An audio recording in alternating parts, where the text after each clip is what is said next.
Bonjour et bienvenue dans notre magazine consacré au Moyen-Orient. Au sommaire cette semaine, la guerre en Syrie de plus en plus cruelle. Des barils d'explosifs ont été utilisés à Alep pour venir à bout des rebelles. Le bilan est très lourd.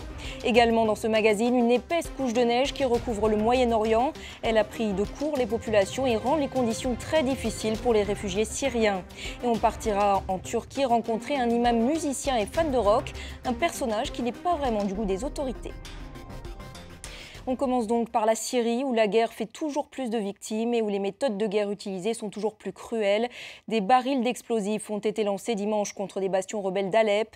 Un raid d'une violence sans précédent dans la deuxième ville du pays qui aurait fait au moins 76 morts. Plus d'un tiers des victimes étaient des enfants. Nathalie Gallois. Hébétés, ces habitants tentent d'extraire leurs enfants des décombres. Ils semblent sains et saufs. D'autres n'ont pas eu cette chance. Un peu plus loin, un groupe évacue un blessé, touché de plein fouet par le bombardement.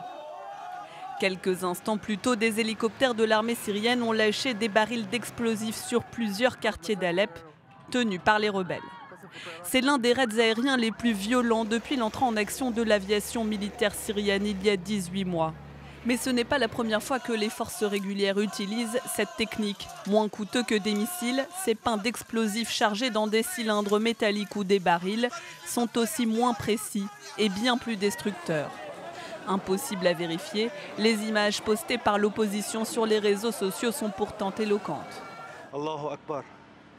Ici, à Alep, des avions lâchent des bombes. Bilan de l'attaque, 76 morts dont 28 enfants selon l'Observatoire syrien des droits de l'homme basé à Londres. Depuis l'été 2012, l'armée syrienne qui tient l'ouest de cet ancien centre économique du pays n'a eu de cesse de tenter de récupérer les quartiers est aux mains de l'opposition, en vain. Face aux attaques aériennes menées depuis 3 jours par le régime, les groupes rebelles ont promis des représailles. Dans leur ligne de mire, les bâtiments des services de sécurité situés dans les zones sous contrôle gouvernemental. Ils ont recommandé aux habitants de s'en éloigner. Depuis le début de la guerre, près de 2,5 millions de Syriens ont fui à l'étranger. Parmi les pays d'accueil, le Liban, où un habitant sur 5 aujourd'hui est un réfugié syrien.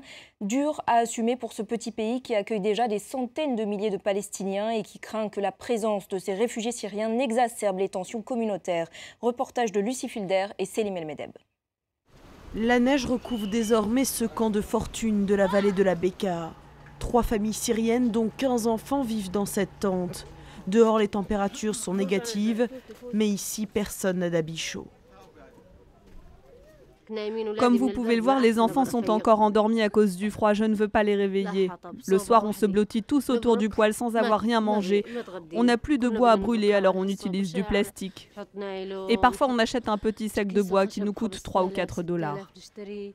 Dans chacune des familles que nous avons rencontrées, au moins un enfant a attrapé la grippe ou a des problèmes respiratoires à cause du froid et des effluves de plastique. On n'a pas assez de couverture et les enfants sont morts de froid. Ils ont si froid qu'ils font pipi au lit. Ma fille a du mal à respirer. Je suis enceinte de 5 mois et j'ai tout le temps des crampes à cause du froid.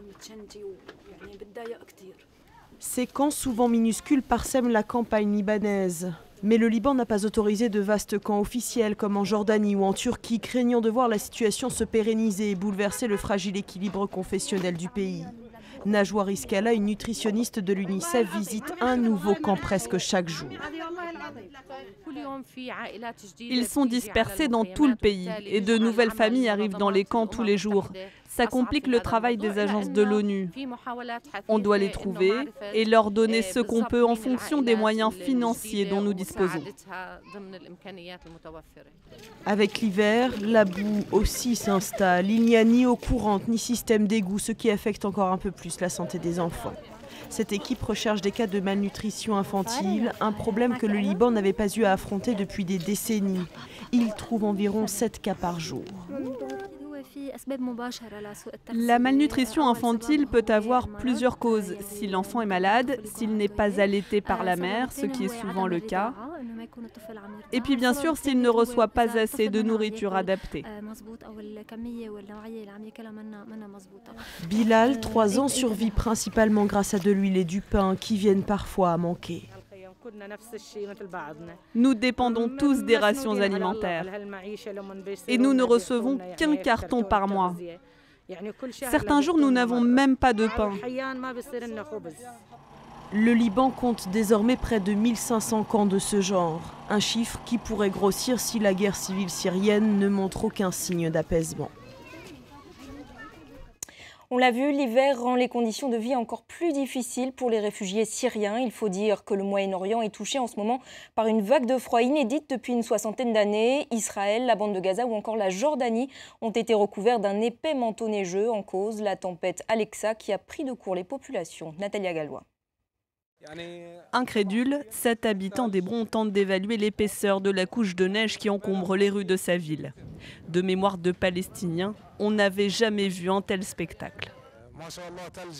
J'ai 36 ans et je n'ai jamais vu le pays couvert de neige comme ça. Les routes sont fermées. Aujourd'hui, les gens sont à la maison.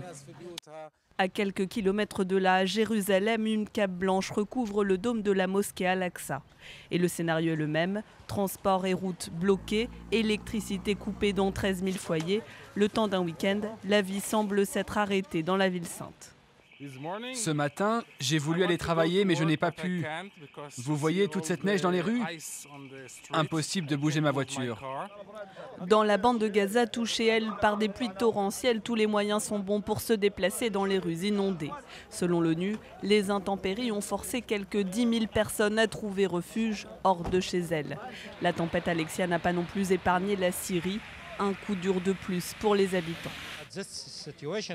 Vu la situation du pays, il y a beaucoup de gens qui ne trouvent pas de fioul ou quoi que ce soit d'autre pour se chauffer. Et beaucoup de gens ont perdu leur maison. C'est vraiment un désastre.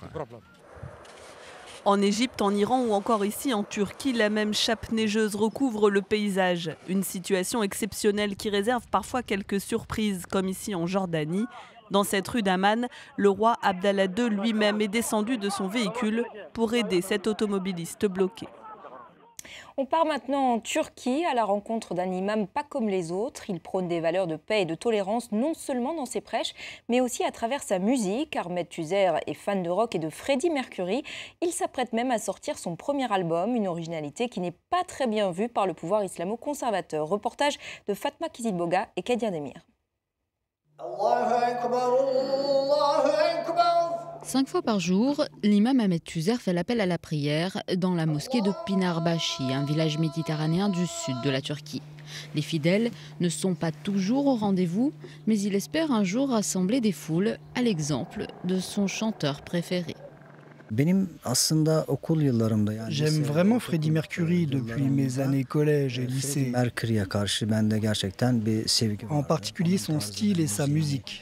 Il y a 14 ans, cet imam faisait déjà la une des journaux en épousant une Roumaine chrétienne. Depuis, Mara s'est convertie à l'islam. Elle reste la plus grande fan de son mari. À partir du moment où l'on aime ce que l'on fait, on ne peut que réussir. Dans ce village de retraités, rares sont ceux à avoir écouté sa musique, mais l'idée d'un imam rocker ici, ça ne dérange absolument pas. C'est bien qu'un imam qui fasse de telles choses officie dans notre village. Firok, le groupe créé par Ahmet Tuzer, prépare son premier album. Les paroles sont inspirées de poèmes mystiques où il est question d'amour et de tolérance. Car pour cet imam, le rock permet avant tout de véhiculer une image plus moderne de l'islam.